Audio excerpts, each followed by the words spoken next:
This All right, conference will now be recorded. and you should be able to see my screen now. I'm actually going to turn off my camera because I think that might make this bigger on your screen.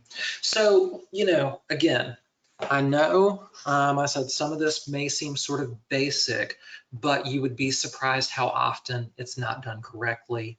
Number one, in all of section number one, you need to be looking at the tax records to make sure you're getting accurate information in here.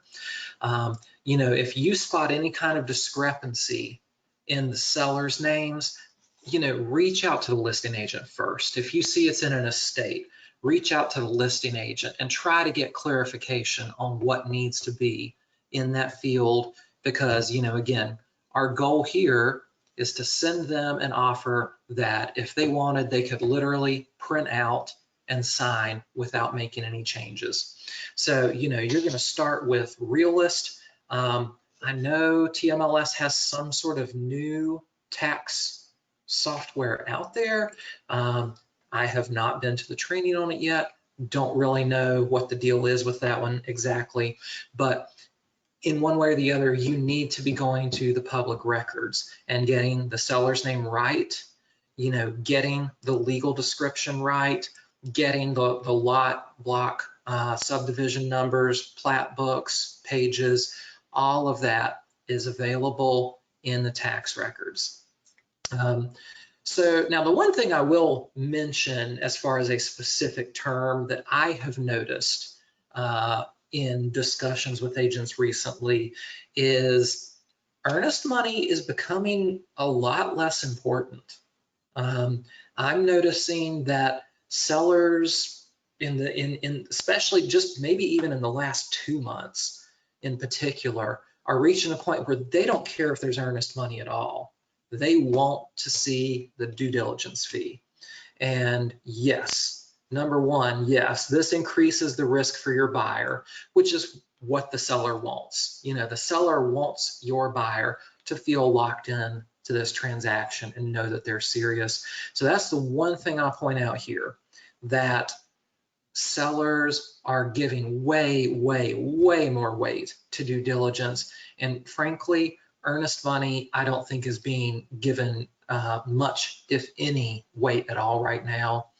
I'll also, well, this is not directly related, but we had a discussion on the Facebook page the other day. Receipt of the due diligence fee is not necessary to create a binding contract.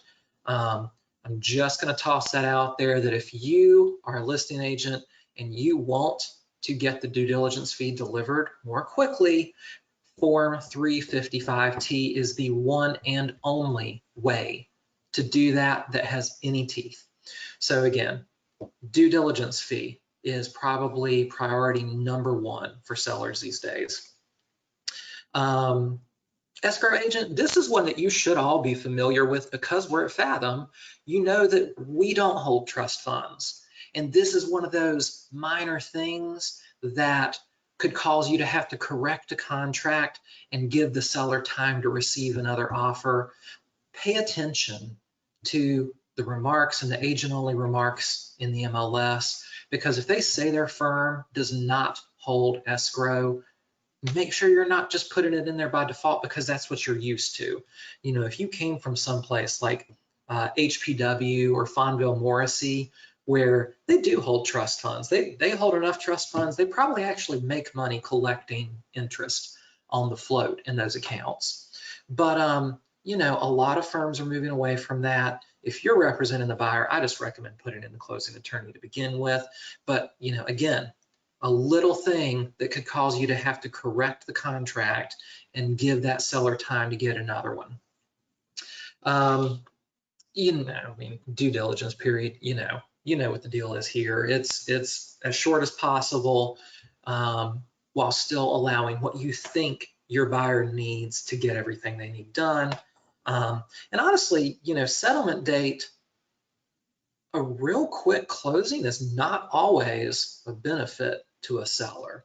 that can be the kind of thing. And now sometimes if there's going to be multiple offers, we all know, listing agents know when they've got a property they think is going to get multiple offers, and it suddenly becomes harder to reach them. But if there is any way that you can talk to the listing agent, this is one of those terms that might put your offer over the top. You know, an exact example, one of my friends here in Raleigh, I listed his home, it's been 2 or 3 years ago, the market was still pretty hot. And he was nervous because I don't think he totally believed me when I told him his house was going to sell on the first weekend. So he put his house up in April, but he really didn't want to move until the end of, or early to mid-June.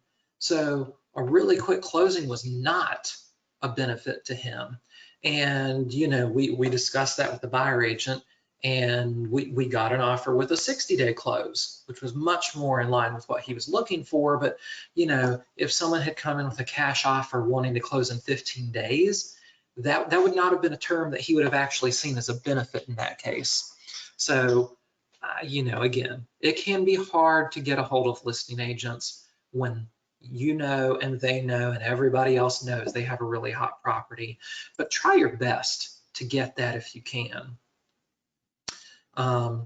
Yeah, like Lee says, she always tries to ask the listing agent if the seller has a closing time frame that works for their situation. Because yeah, and that's one of those things you can't find out without asking.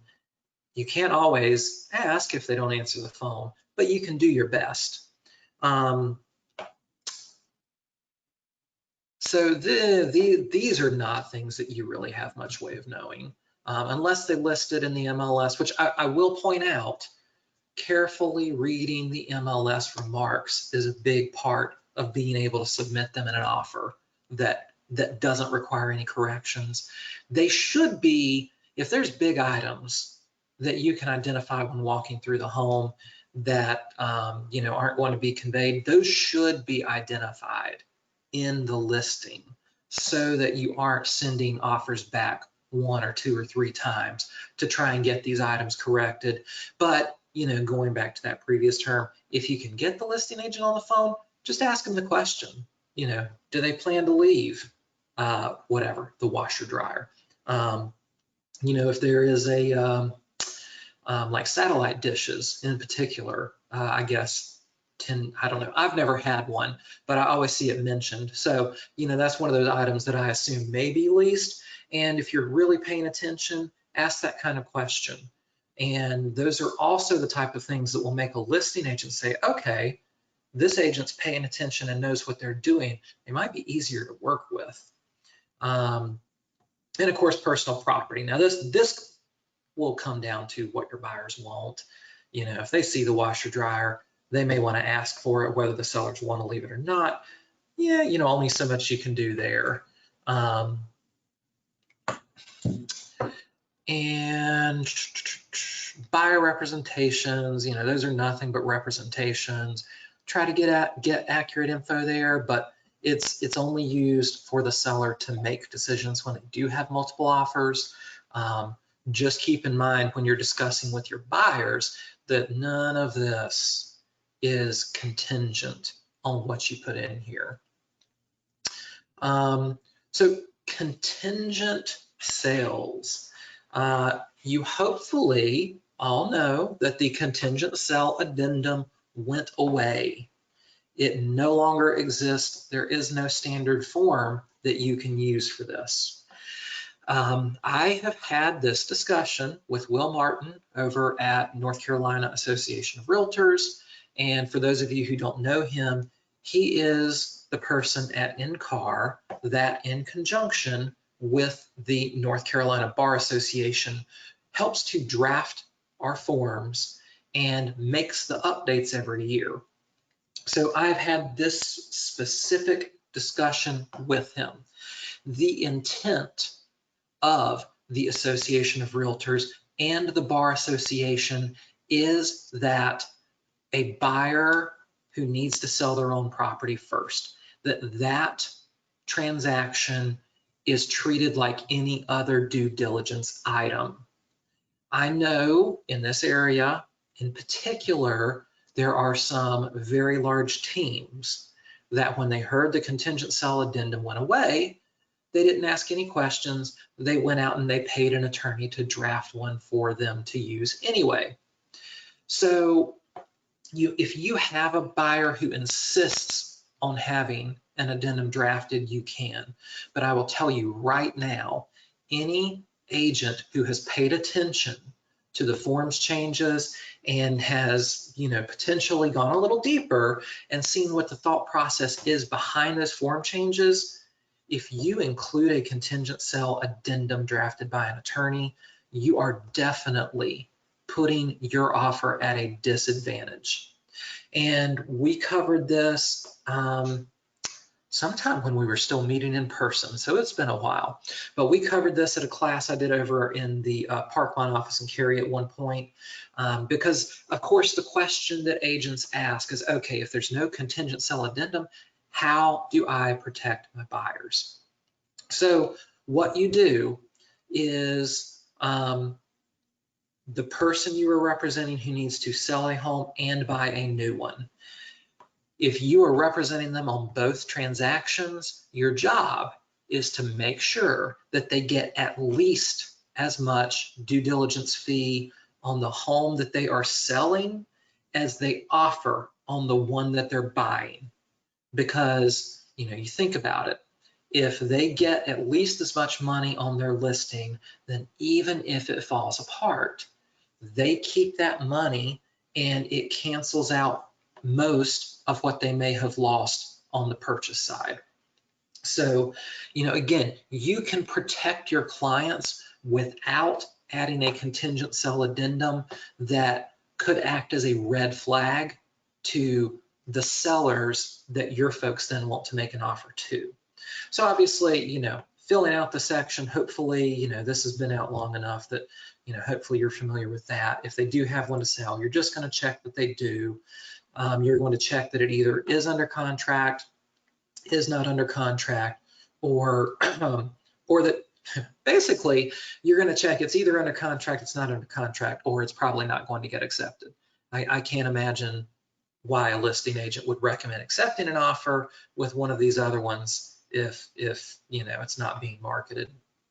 But if it is under contract, you'll see here in all caps, the seller is strongly encouraged to review the contract. You can redact private information, 100%. Redact anything that your buyers don't want the seller to see. But if you are making an offer that is, it's not contingent, but where the buyer does have to sell or lease another property and it is under contract, go ahead and include that up front. That's going to show that your buyers are serious. It's going to show that they're transparent, that they understand the needs of the sellers. And, that's one of those things that maybe if they offer the best terms, but have a home to sell, but have already included a copy of their contract to make those sellers feel more comfortable, the sellers may accept your offer over one that doesn't need to sell a home if terms are not the same. If you offer the best terms but can demonstrate you're confident your home is going to close, it's going to increase the chances that they pick your offer over the other ones.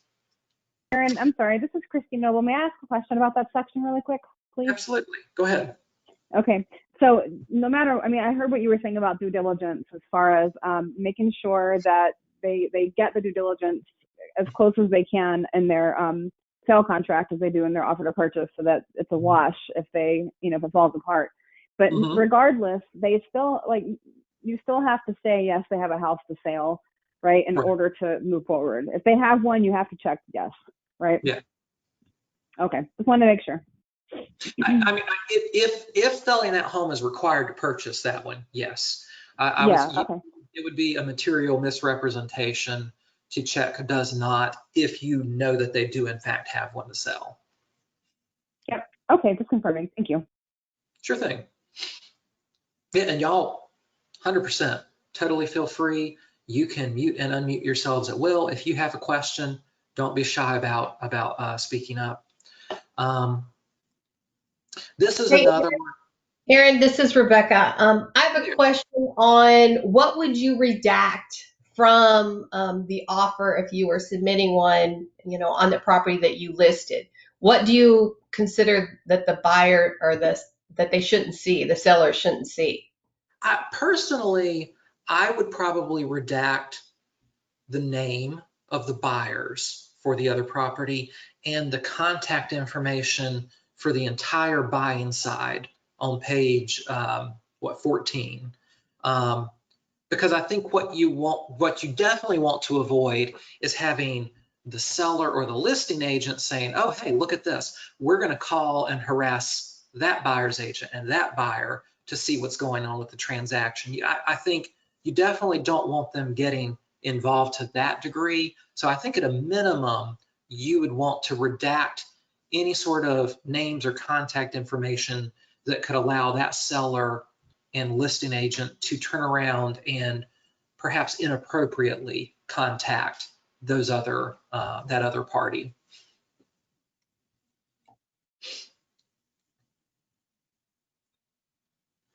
Is that good on that one? Was there anything in particular you were wondering, any particular term you were questioning? No, I just haven't had to do that yet, Erin. So I just wanted to make sure, what I should redact out of it. Sure, yeah, I think as the agent, you should recommend redacting those items. Your buyers, depending on, their personality, how trusting they are, they may or may not try to insist on redactions of other information. But I do think you want to protect the privacy of the people making the offer on your client's property for sure. Thank you. Sure. For the two disclosures, again, this is one where you need to do your legwork in the MLS first before writing an offer. I always did this. A lot of agents do this.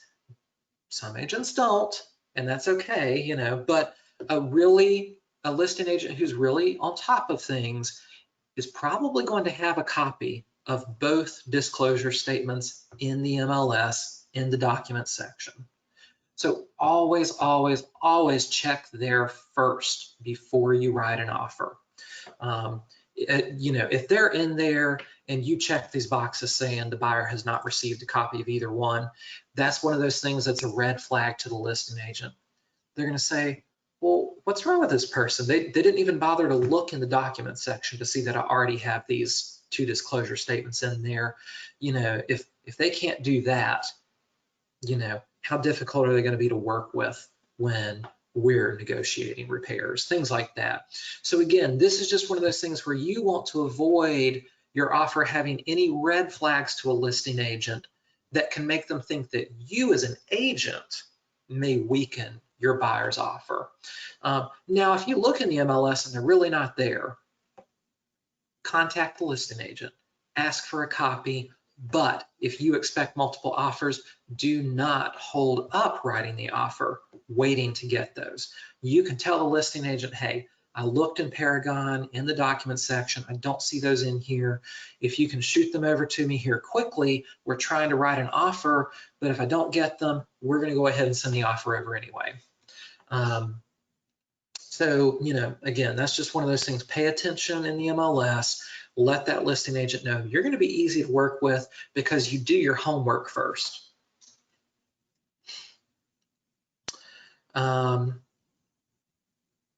This is, you should be able to tell us from the tax records. I think it'll be pretty rare that you can't, tell that they've owned it for at least 1 year or less than a year. This is easy. Pay attention to the year built. And again, this is something that if it is pre-1978, should be in the document section. So the assessments, I know that for a very long time, everybody in the triangle filled out this section this way. They said none, if any, to be paid by seller. And the way our contract used to be written, that made sense. But our current version of the contract, as you will see here in the highlighted note right beneath this section. It specifies who is responsible for each one of these. So up here in section 6A, responsibility for proposed special assessments.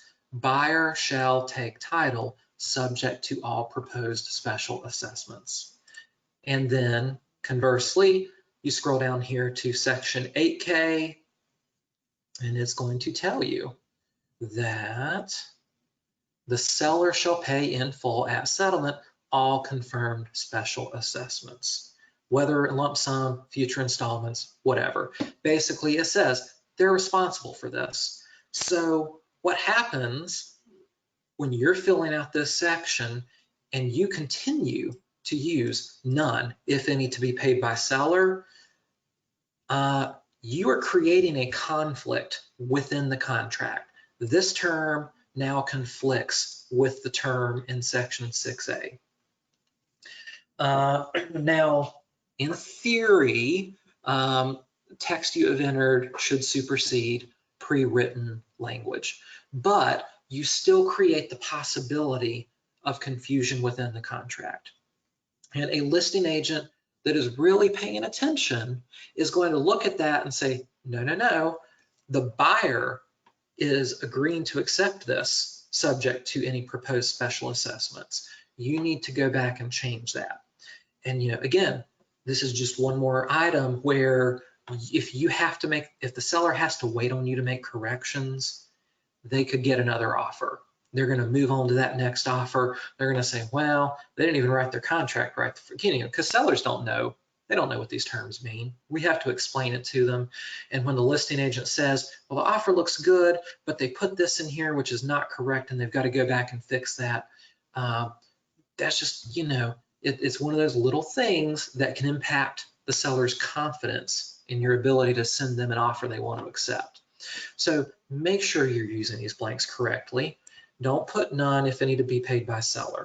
If there are not any proposed special assessments, just put NA, because all this blank is for is identifying them. If you know that there is a special assessment, put in exactly what that assessment is.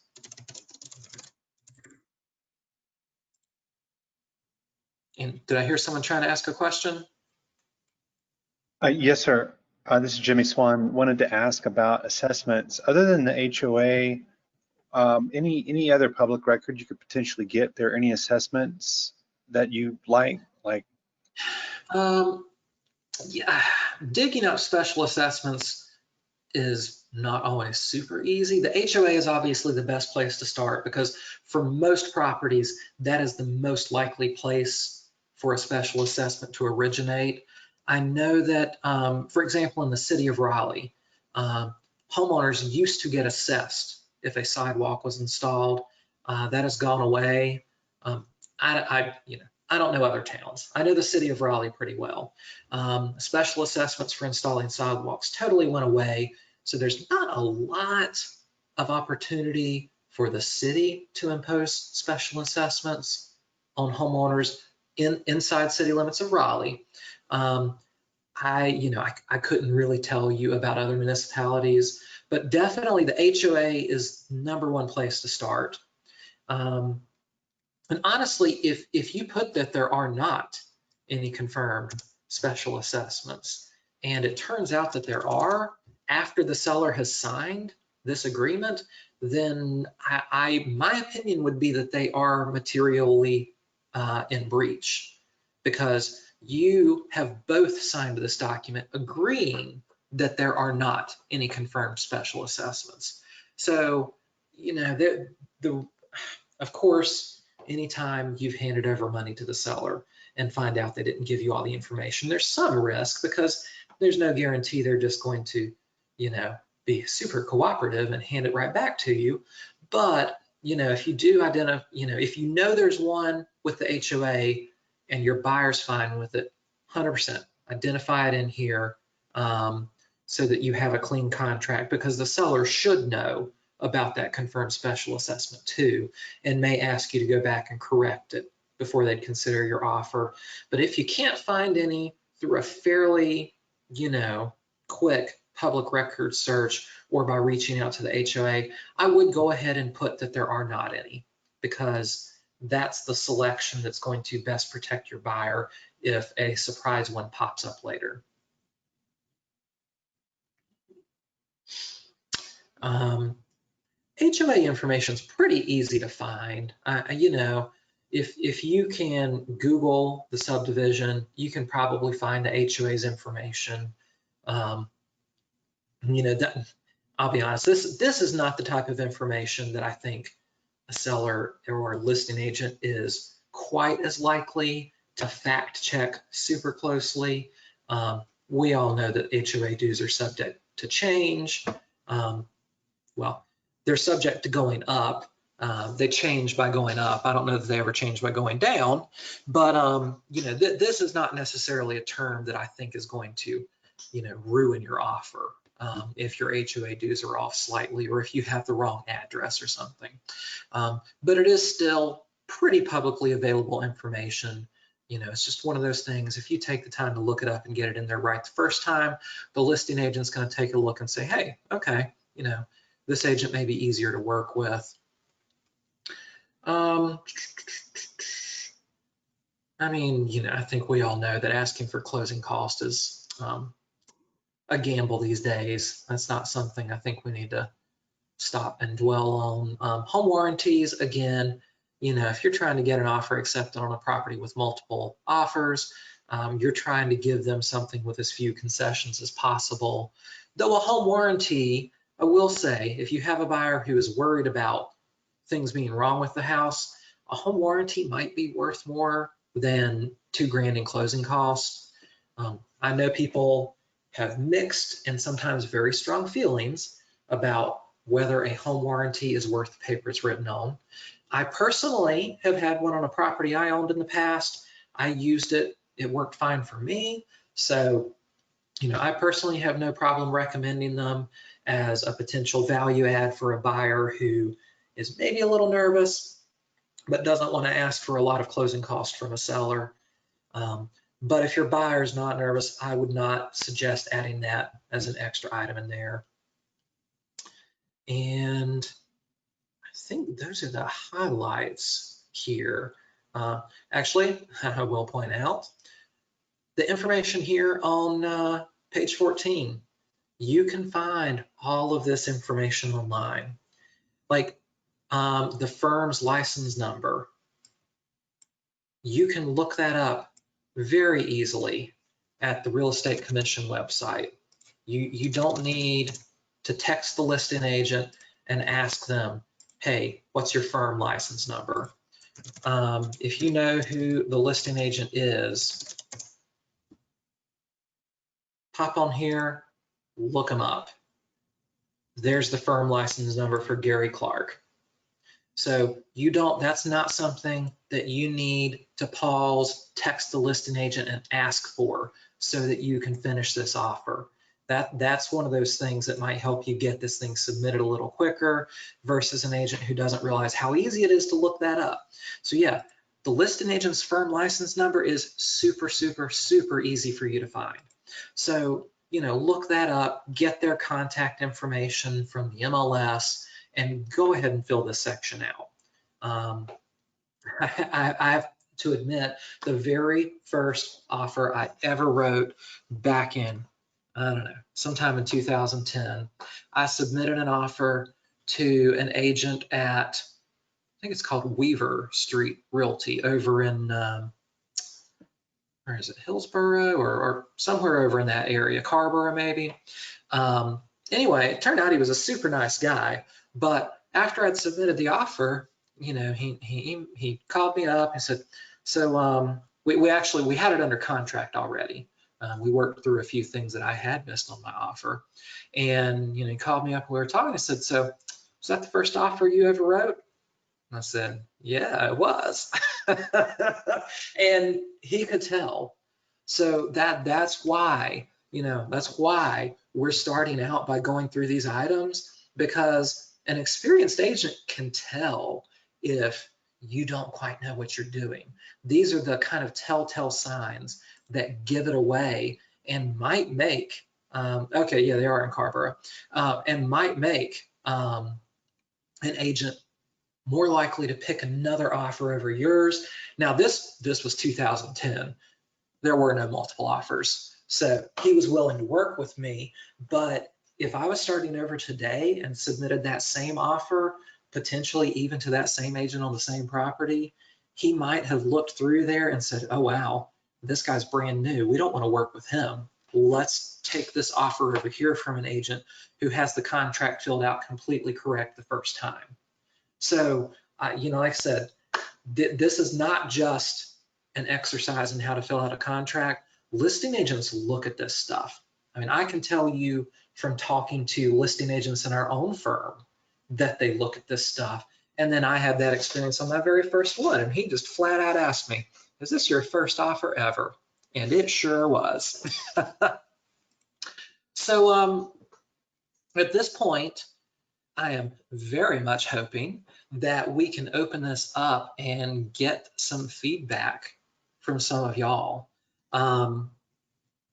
So let me start with folks who have taken more listings. Are there any listing agents on here with us that would like to speak up and maybe give us an idea of a listing they had with multiple offers? And was there anything in particular that really put one buyer's offer over the top compared to any others? Yeah, multiple. I have a few stories, but I would say the most exciting one was a townhome over here in top of the hill. I assume I can disclose how many offers I had on it. Yeah, since it's the same agency. Yeah. I mean, has it closed already? Yes. Okay. Yeah. Oh, if it's closed, you can tell us pretty much anything. Cool. Okay, so I had 11 offers, and we accepted offer number 10.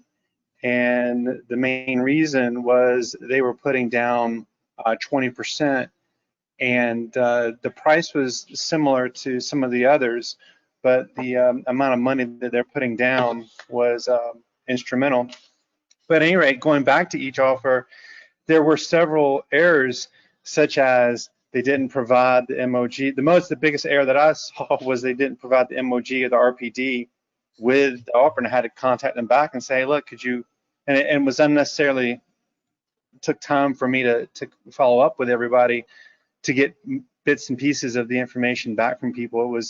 I had agents have the OTP not even filled out with NA on the closing cost. So I had to go back to them and say, hey, look, this can't be blank. I'm gonna, I could put it in blank, but then if I do that, then I have to go through another conversation with the agent anyways, because here's what happens. The buyer is expecting them to put in 2,000, they just forgot to do it. And then the buyer just signs it and they send it in. It's like, hey man, did you have to put in NA in any blank spot, right? Did you intend to put something in this blank? Right. Anyway, with the multiple offers, I just kept going back to people, asking them, hey, do you want to make your high, do you want to change your offer? We want highest and best. We're down to 3. And then that's how I was able to get the price up and not disclose the initial terms. There was a offer that was made that was very interesting though. It was, we will beat any other offer up to 190, I think it was, by $500. Right. And so escalation clauses are an interesting case because, okay, those buyers have just told you how much they're willing to pay, right? So at this point, why would your seller accept an offer from them for less than 190? Well, because, and that's actually the offer we accepted. Okay. In my mind, I totally forgot that was the one. But when I talked it through with her, she says, well, we would have asked for the terms of the offer. And I said, what if that was confidential? I didn't want to provide it to you. And she was like, well, I guess, I'd get a lawyer to make you that would want you to provide it. He would make you do it. And I looked at her and I was like, in my brain, I was thinking, no. But I just smiled and said, okay, let me take your due diligence check and have a nice day. Like, Yeah, that's one of the tricky parts of escalation clauses is that you actually need permission from the buyer who submitted that offer to disclose their terms to another party. And I can't imagine a buyer giving you permission to do that. I know, right? So Yeah. what are you supposed to do? So I've gone through an offer in Apex. We had, it was definitely over 14 offers, definitely.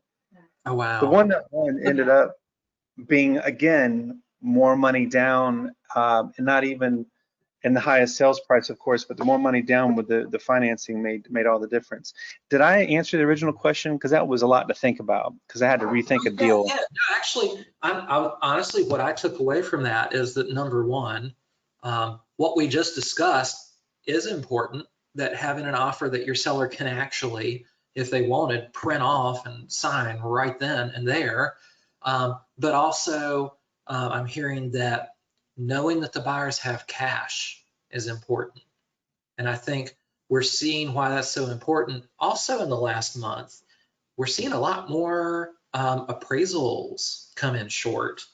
So yeah, I think I mean, I know we can't do anything about how much cash our buyer has. But if our buyer does have cash, I think it would be something good to share with them that, hey, if you can afford to put down 20% instead of 5%, that's going to make your offer a lot stronger. So where do you put the amount if the buyer is asking? So you're asking about this blank, the closing cost? Is that your question, Arthur?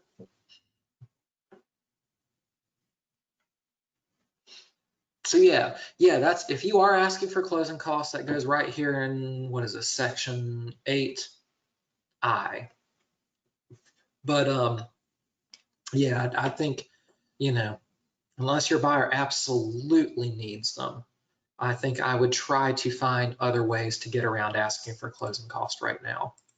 Hey, Aaron, I've had pretty good luck with getting my lender to give them some closing costs so that we don't have to ask for any. Yeah, that's actually, and that's, one of the dirty little secrets about new construction, because of course we know that in new construction, they almost always try and bribe your buyers to use their lender. Well, almost any lender could give some closing costs to a buyer. Now, this is where it's going to be important for you to have a good relationship with that lender. If this is some lender you've never talked to before, it's the first time you've ever used them, you're probably a lot less likely to get that. But yes, if it's a lender that especially you bring a lot of business to, they're probably more likely to try and do that. I can tell you, like Parkmont Lending that we partner with, if you have a buyer looking at new construction and they really don't want to use that lender, maybe it's, who was it, Eagle Mortgage, that just got a $10-20 million fine for something they were doing.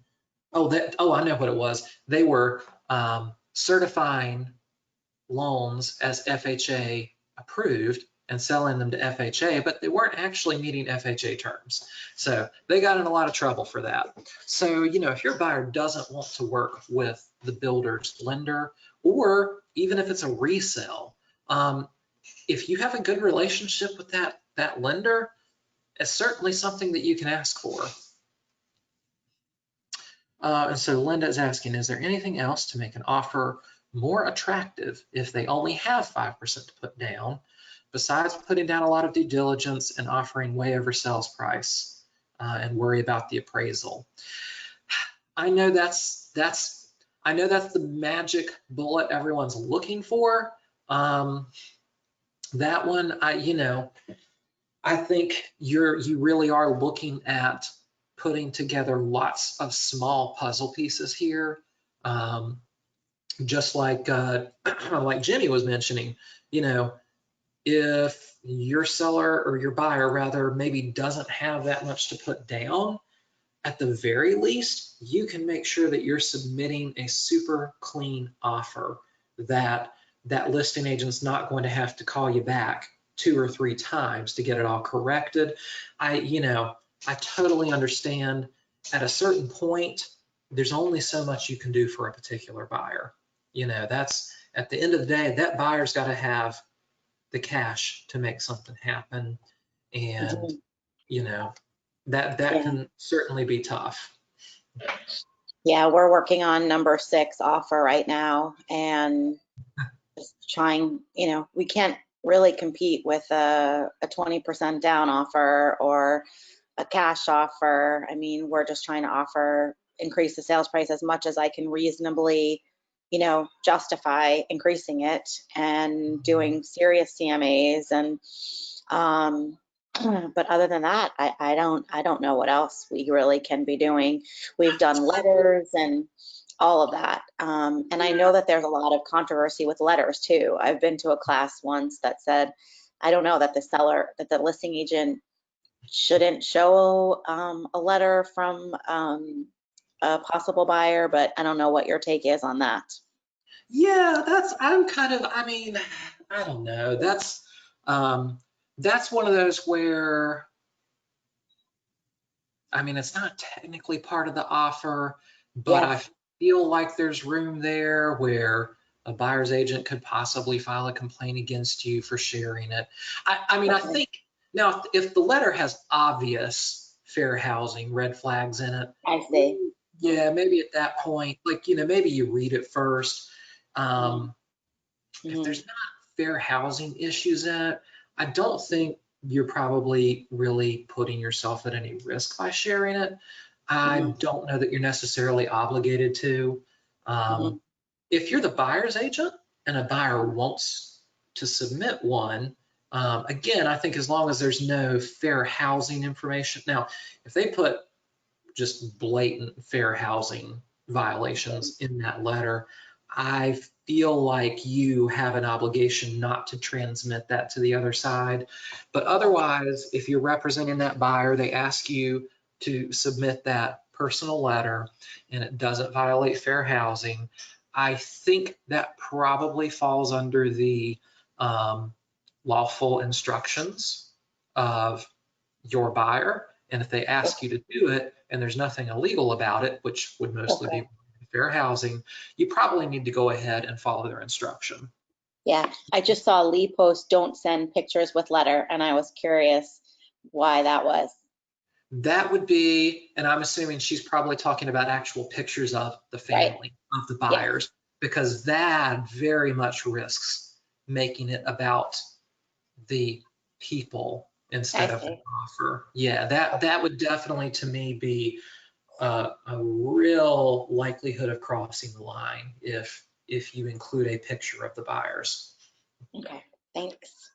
Hey, Aaron, I have a question regarding, this is Rebecca. I have a question regarding, I've been in multiple bid position on the buyer side and been called by the listing agent to ask me what will my buyers do if the home doesn't appraise. So I'm wondering what most people are responding, when they're asked that question. Well, yeah, that one is tricky and getting trickier by the day because we are seeing more and more not appraise. Honestly, I think my first question to the listing agent would be, are you concerned that it won't?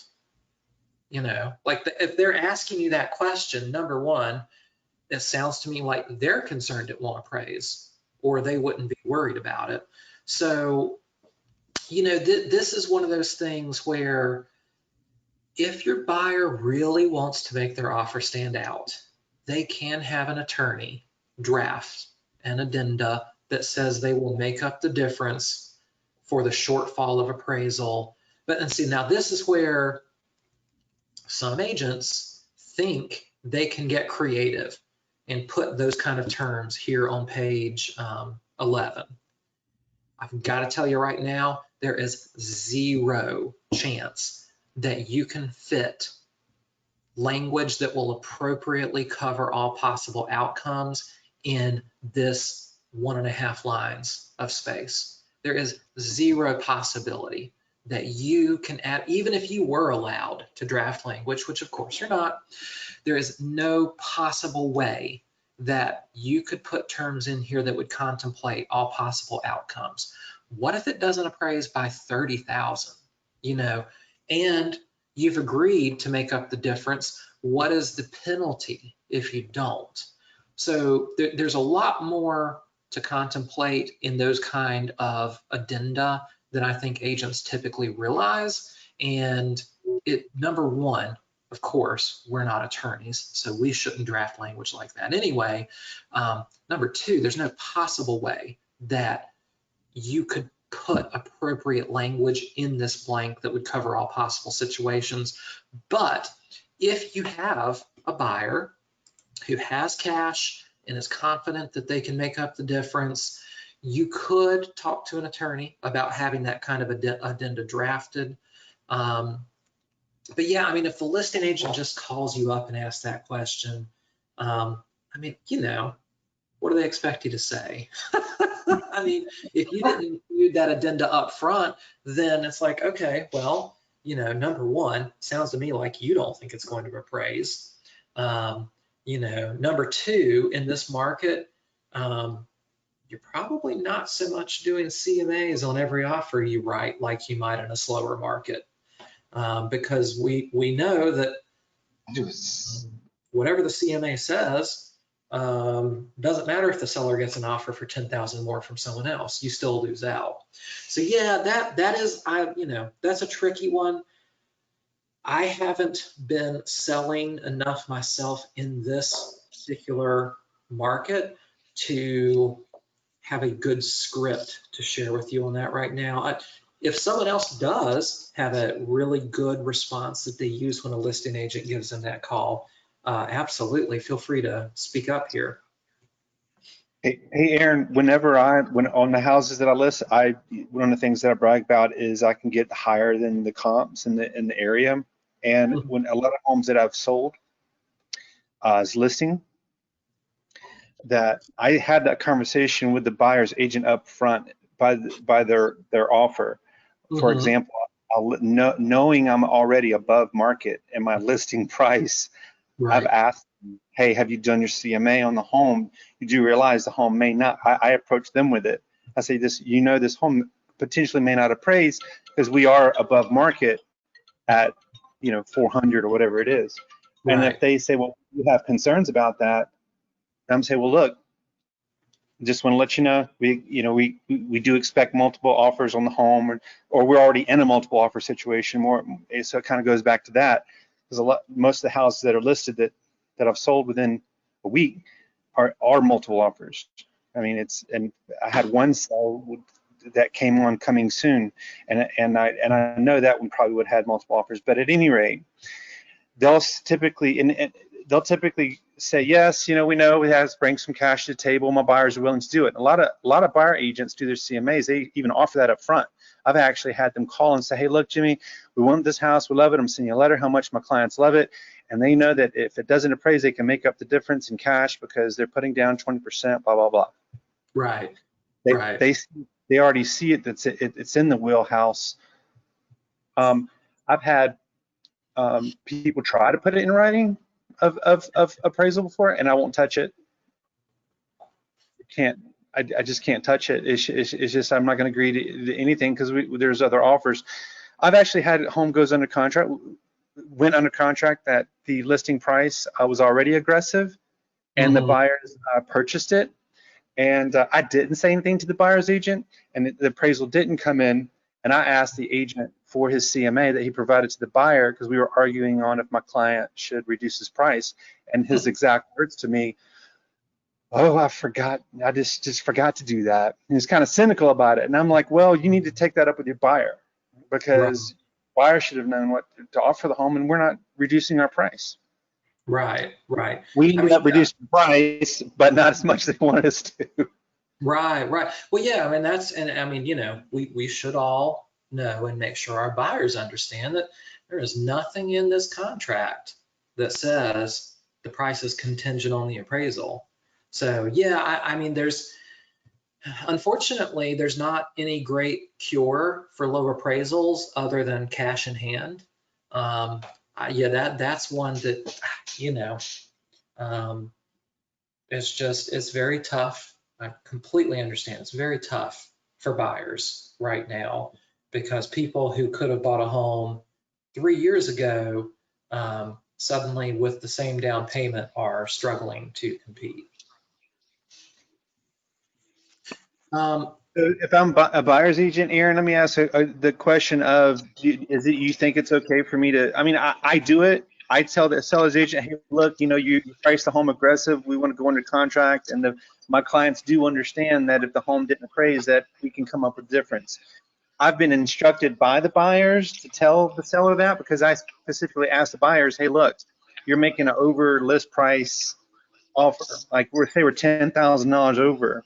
The conversation's got to be had, and I'd rather be the aggressor on the buying side, and I ask my buyer's permission to do so. I don't know if you've seen anything Right. strategic Yeah, with I mean, that. that's, you know, obviously anything that you share with the listing agent like that verbally is non-binding, but it can at least give that listing agent and seller confidence that, okay, these buyers are at least realistic, that they know what it's like out here, and they're saying that they can make up the difference if it doesn't appraise.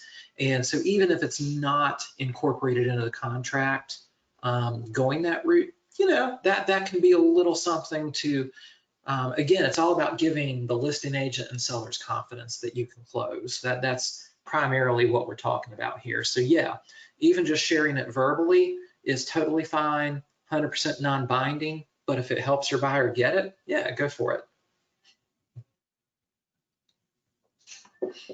Can So, anybody share, like in Raleigh, what is the due diligence amount going for? What is the due diligence amount going for, like in Johnston County? Does anybody kind of have an average they could share with us?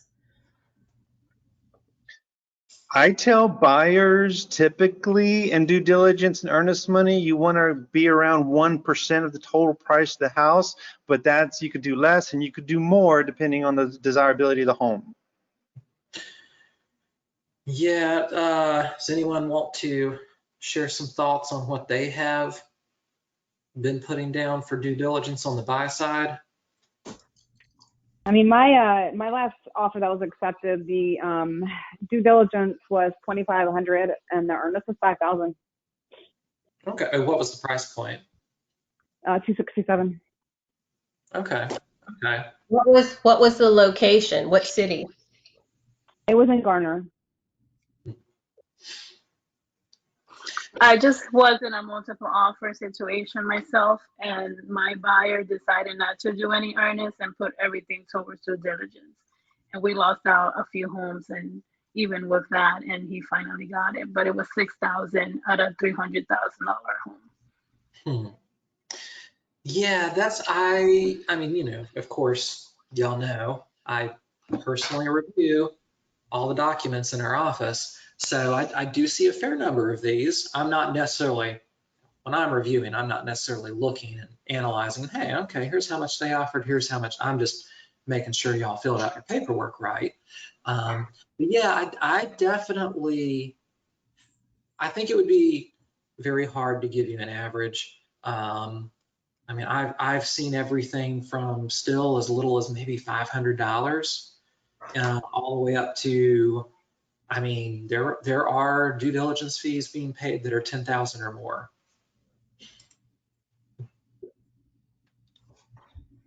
Yeah, and Robin was saying it appears that sellers want more DD than earnest money. 100% true. 100% true, because up until due diligence expires, earnest money has no value at all to sellers. So yeah, and I think what Rosa was just saying, that her buyer decided to rather than trying to divide it up, put all their money into due diligence.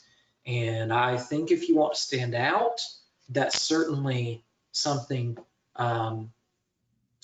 concrete that you can do. If your buyer has $5,000 cash that they can put towards due diligence and earnest money, and they have found the home. Now, this is not, if you've got a buyer who's like, well, yeah, this one looks nice, let's write an offer, you probably don't do this.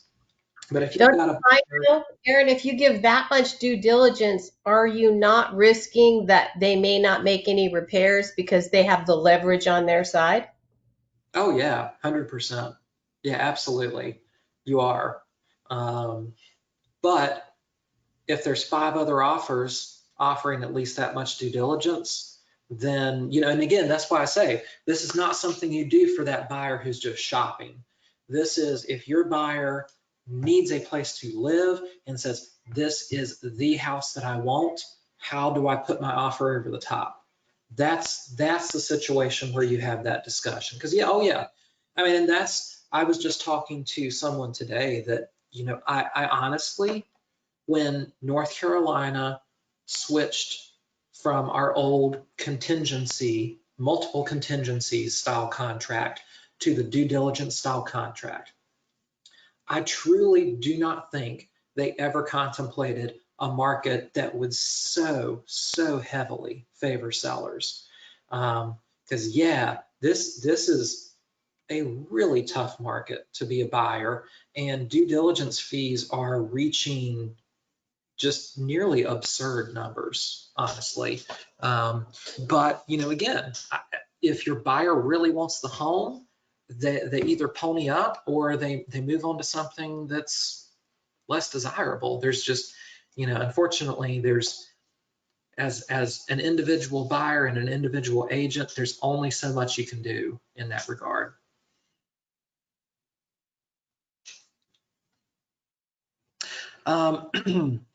Does anyone else, maybe from the buyer side, have any recommendations or have an offer they got accepted recently where the listing agent shared that, hey, you know what, this is what really did it for the seller? Yeah, I mean, the one that I was just mentioning, Garner, the agent called immediately and kind of said, oh my God, I'm rooting for you. And the reason he said that is because when I submitted the offer over email, it was, he said it was very professional and organized. So links to everything, bulleted, details, things like that. He didn't have to dig through the documents and figure out what's attached, what's not attached, what are the numbers, what aren't the numbers. And so he appreciated the fact that it was kind of just right out there for him to just take a look at and tell his buyers about, and then to get the, additional information to go into the actual offer and look at all the details. But that seemed to make a difference. Oh yeah, 100%. It does.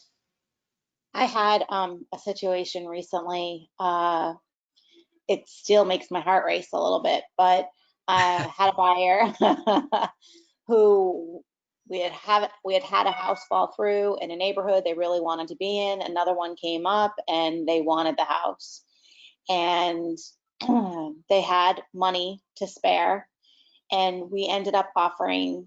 It was a $450,000 house, and we offered $475,000, and we all sweated for the next 2 weeks until the appraisal came in, and the appraisal came in $7,000 above the Wow. yes. Wow. And that is just an example of how truly crazy our market is. Yes, and it's just the appraisal thing too, though. And they knew that they would have to bring it. They would have to bring money, but they knew where they stood. But it was scary. But sorry, what did you say about the appraisal? I apologize. A different appraiser could have come in the next day, and it could have missed by just as much. So that's definitely. You're kind of in the appraisal lottery when you get into that territory.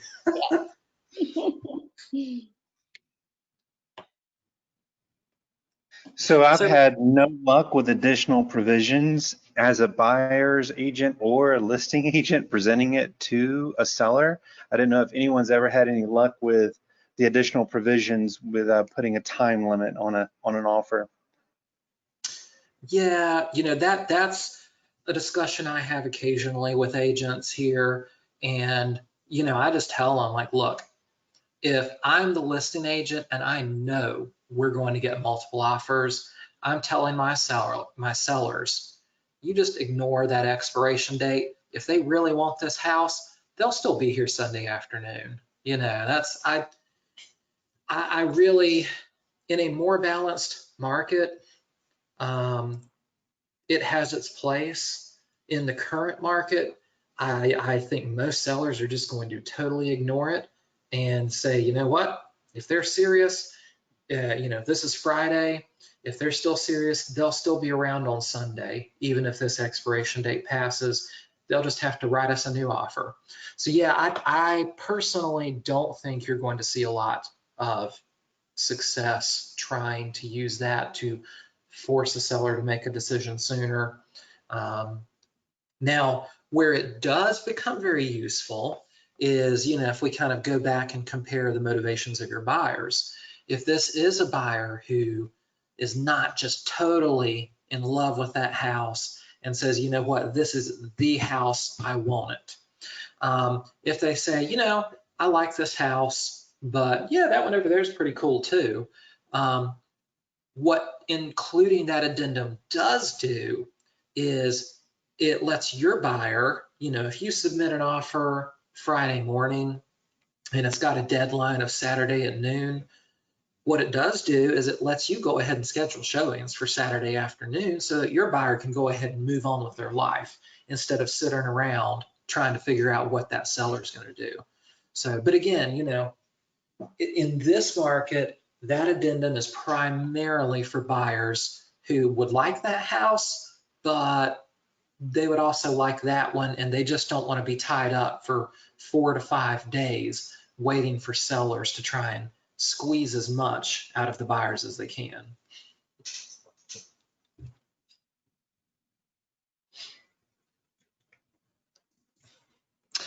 So we're at 3:14 now. Does anyone have any last minute questions they want to ask or any thoughts they would like to share with the rest of us before we wrap this up?